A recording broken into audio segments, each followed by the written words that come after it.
France summons U.S. envoy over anti-Semitism claims. A bold move or diplomatic misstep? In a surprising turn of events, France has summoned the U.S. Ambassador to Paris, Charles Kushner, over what it deems as unacceptable allegations of failing to address a surge in anti-Semitism. Kushner, who is Jewish and has close ties to the U.S. president through family, made these comments in an open letter to French President Emmanuel Macron, published in the Wall Street Journal. Echoing Israel's recent criticism of France, Kushner pointed out an alarming rise in hatred towards Jews in France since the war in Gaza began. But here's where it gets controversial.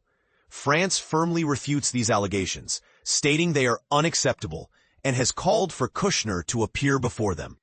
In his letter, Kushner urged Macron to tone down his criticism of Israel and highlighted instances of anti-Semitism that have long marred French society, including assaults, vandalism, and defacement of Jewish properties and institutions.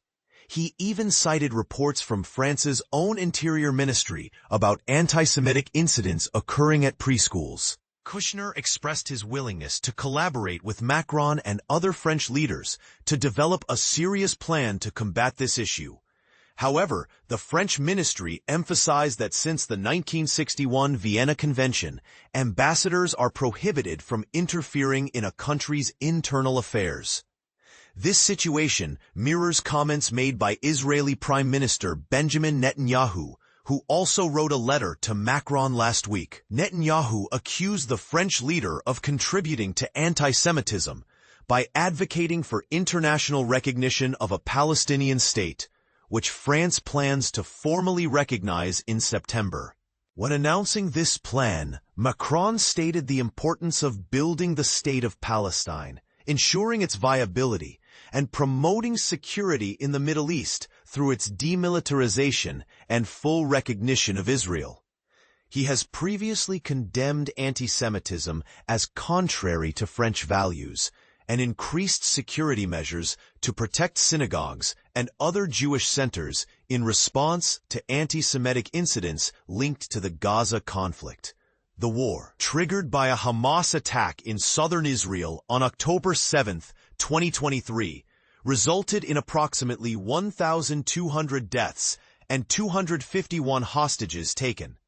In response, Jerusalem launched an offensive that has claimed over 60,000 lives in Gaza, according to the territory's Hamas-run health ministry.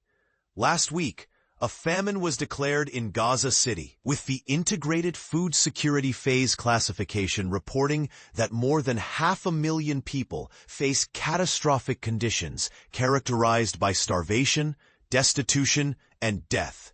Israel denied the existence of starvation in the territory, labeling the report an outright lie. This complex situation raises questions. Is France doing enough to combat anti-Semitism within its borders? Is summoning the U.S. envoy a bold move or a diplomatic misstep?